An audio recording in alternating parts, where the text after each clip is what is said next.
Plant and Animal Science. This is your fruits and flowers. Hear it from Schmitt episode.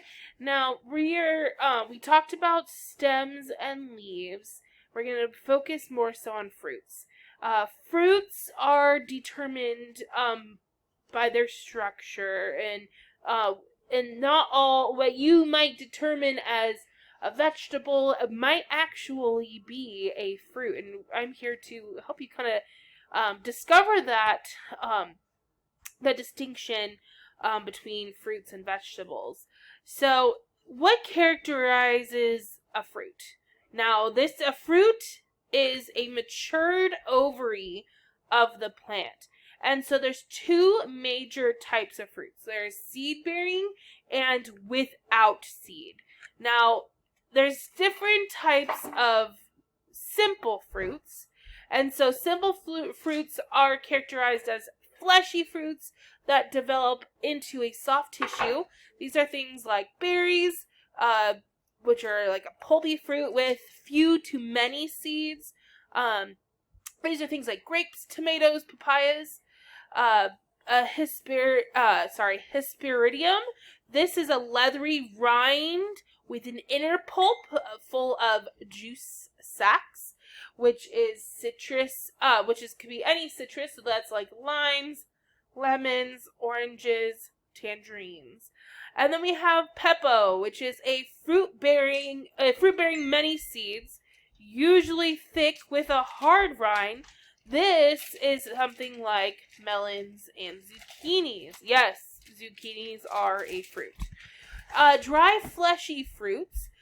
First one is a drupe. This is a common fruit, which is peaches, cherries, almonds, olives, prunes, often called stone fruit. So a stone fruit is called a drupe. Now, a pomme is a fruit that develops a fleshy portion that is going to be things like pears and apples.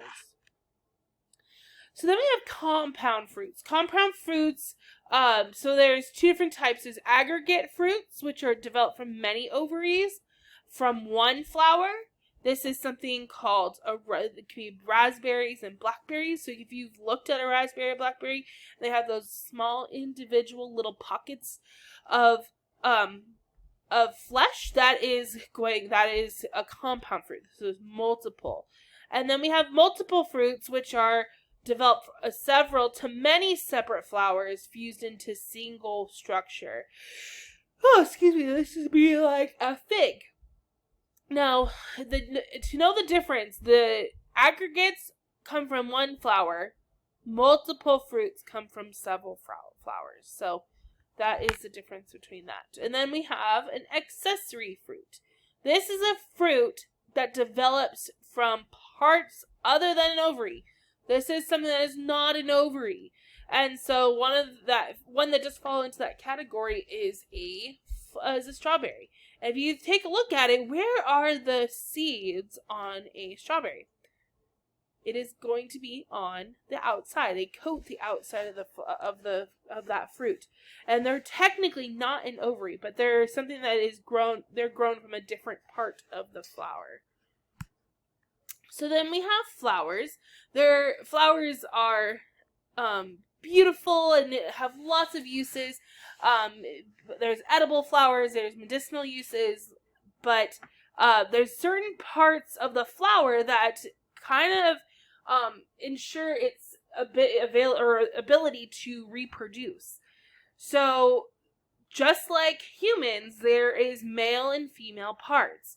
So the pistil is the female organ, so that's kind of the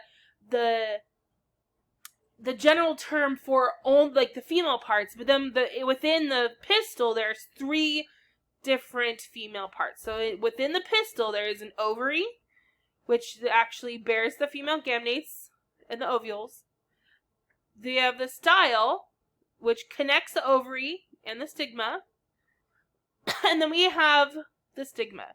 This one is this receives the pollen grains during fertilization. So the pollen is going to be coming from the male organs. So the stamen is that male, the name for the male parts. If you look at the word stamen, the word men is in that word, and that would remind me of male. So the male part organs are made up of two parts, anther and filament. The anther has all the pollen on it, which it would be considered the sperm. And then we have the filament, which is the structure that holds up the anther. Then some other parts of the flower. We have the petal, which is also called the corolla. This often is a colorful, fragrant structure that attracts insects and other pollinators to the flower. And then we have the sepal, which is the leaves underneath the flower in order to kind of protect. Well, it's actually the first leaves that protect the flower once it emerges. But they protect those petals underneath. The calyx is the proper term for the sepals, but we'll more know it as a sepal. Here's a flower, and you can see all those different parts. So we have the petals, we have the stigma, which is that top part. This is the female part, right? So the stigma collects the pollen.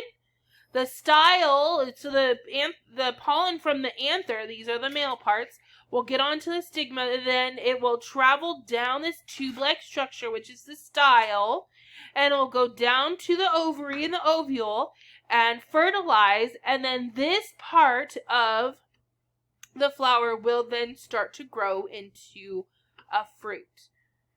So that's in more simple terms, but nonetheless, any flower that you see that is like on a plant is most likely going to turn into either a fruit or a structure that produces seeds so that the plant can reproduce. We have different types of flowers. We have perfect flowers, which have both male and female parts. We have imperfect, which they only have one of the organs, so either male or female. Then we have monoecious plants, which are both male and female parts, are born. And then we have dioecious, which are plants that carry only one or the other of the female parts of the flower. We have, that's just a rerun, my apologies. Then we have something called inflorescence. So this is the unique arrangement of flowers in relation to relation to another plant. So we have a terminal or a single inflorescence, which is flowers are only on the tip of the stem. We have an axillary, which is an inflorescence that's flowers are at the nodes or the axil of the stem. So we learned about stems, they're going to be on the nodes or the sides of the stem. And then we have compound, flowers that occur in clusters. So here's just some kind of examples of types of inflorescence. This image is going to be on your notes too, so you can fill out that area. And ladies and gentlemen, that is it for the flowers right now. What I would like you to do for your next part is you need to take a quiz on flowers. You're going to be identifying those different parts that we talked about just now. Make sure your notes are complete. Please let me know if you need anything or if you have any questions. See you next time.